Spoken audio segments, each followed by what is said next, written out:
de Dieu, bonjour. Ça fait un plaisir que nous revenons à vous après un petit silence. Merci de votre fidélité et merci pour la confiance que vous nous donnez à toutefois vous connecter à nos chaînes. J'ai le plaisir cet après-midi de recevoir notre frère qui a été visité par le Seigneur et j'aurai l'occasion de lui passer le micro afin qu'il explique au peuple de Dieu ce que Dieu a fait dans sa vie. Bonjour, cher frère. Bonjour. Est-ce que tu peux regarder la caméra et expliquer au peuple de Dieu ce que le Seigneur a fait dans ta vie? Je m'appelle Maluta Mawete Jouan et ma femme s'appelle Lydie Sunda Kobila. Je suis un Angolais, je vis à Luanda et je viens juste pour témoigner la grandeur de Dieu, de ce qu'il a fait pour moi, parce qu'il y a des temps qu'on ne s'est pas encore vu. J'ai une femme avec un enfant pour le moment, mais j'avais un problème des enfants. On avait un enfant, c'est que je fais à la jeunesse, mais lorsqu'on était restés ensemble à la maison, l'enfant ne venait pas. On a fait du traitement, on a partout passé, il n'y avait rien de résultat. Après, à un moment donné, il y avait les serviteurs de Dieu qui étaient venus. Ils nous appelaient des couples qui avaient des problèmes de stérilité, je veux dire. Ils ont prié pour nous. Après un certain temps, Dieu m'a visité. Je fais le premier enfant, que je donnais le nom de Promédie, qui signifie la promesse de Dieu.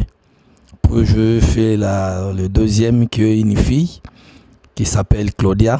Et maintenant, j'ai un bébé de 2 mois, qui s'appelle Alegria. C'est nous en portugais, ici Alegria c'est la joie. Donc j'avais fait 11 ans que la différence de 2 enfants entre les premiers enfants et les deuxièmes enfants, ils ont une différence de 11 ans. Mais j'avais toujours l'espoir que le deuxième Irenda. Et Dieu m'a fait grâce aussi, il m'a visité. Aujourd'hui je vous parle, en tout cas, ça vient comme de l'eau. Merci. Voilà, mon cher frère, tu as expliqué en gros exactement ce que Dieu a fait dans ta vie. Mais est-ce que tu peux rappeler au peuple de Dieu exactement quand est-ce que tu as eu ce problème de stérilité? Qui a prié pour toi et c'était à quelle période? 5 ans passés normalement, parce que lorsque les pasteurs Tony étaient venus en Angola, nous avaient appelé les couples, on est allé là-bas. Il priait pour nous.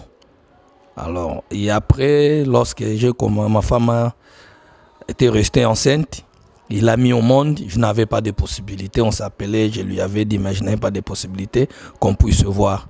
Mais aujourd'hui, 5 ans passés, Dieu m'a fait grâce. C'est pour cela que je suis venu pour témoigner la grandeur de Dieu, de ce qu'il a fait pour moi. Ça est du merci à Dieu de la bénédiction qu'il m'a donnée pour le moment. Voilà, cher frère, est-ce que quel conseil tu peux donner à toutes les personnes qui sont dans le même cas que toi, qui ont ce problème de stérilité secondaire? Oui, merci pour la parole.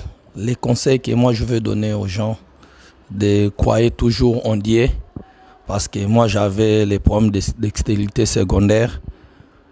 11 ans après, c'est pas facile. C'est pas facile de rester fidèle en Dieu, d'attendre toujours que non et de croire et d'avoir l'expérience que demain, j'aurai encore un autre enfant.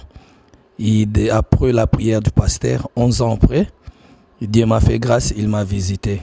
Ce que je vais vous dire, les gens qui ont des problèmes, approchez-vous à l'homme de Dieu et vous ne serez pas déçus. Parce que la Bible nous dit, tout ce que vous allez demander à travers la prière, croirez que vous avez réussi et vous le verrez accomplir. Moi, je le croyais, je demandais et je vis de miracles. Alors, n'hésitez pas, n'hésitez pas, n'hésitez pas. Il faut toujours approcher l'homme de Dieu. Il faut avoir la volonté, il faut avoir aussi la foi. Parce que tu peux t'approcher, si tu n'as pas la foi, rien ne va marcher. Mais il faut avoir la foi là où tu vas pour que tu sois guéri. Merci, que Dieu vous bénisse. Voilà, peuple de Dieu, quelqu'un sort de très très loin de l'Afrique pour venir glorifier son Dieu. Comme quoi, la Bible dit clairement, nous avons vaincu le diable par la parole de nos témoignages et la parole de Dieu. Voilà, vous avez par ce témoignage, j'ai compris l'importance de la prière. La prière ouvre le ciel, n'est-ce pas, qui ouvre le ciel au-dessus de nous et suspend toute malédiction qui s'était abattue sur nous. Vous avez vu la force de la prière. Quand l'homme de Dieu a prié pour le couple, immédiatement, Dieu s'est manifesté dans leur vie. Alors, pour ceux qui nous regardent et qui sont dans le même problème, n'hésitez pas de vous confier aux hommes de Dieu, car Dieu les a placés partout dans le monde afin qu'ils puissent aider le peuple de Dieu. Et rien ne nous arrive sans que Dieu ne nous le dise, comme il le dit dans sa parole, sans qu'il nous le fasse savoir. Alors, vous qui êtes dans le même problème, n'hésitez pas, confiez-vous au peuple de Dieu et confiez-vous aux serviteurs de Dieu et vous aurez la solution comme ce que vous venez de l'avoir. Merci de votre fidélité à nos chaînes. Nous espérons vous revoir très bientôt. Merci. Au revoir.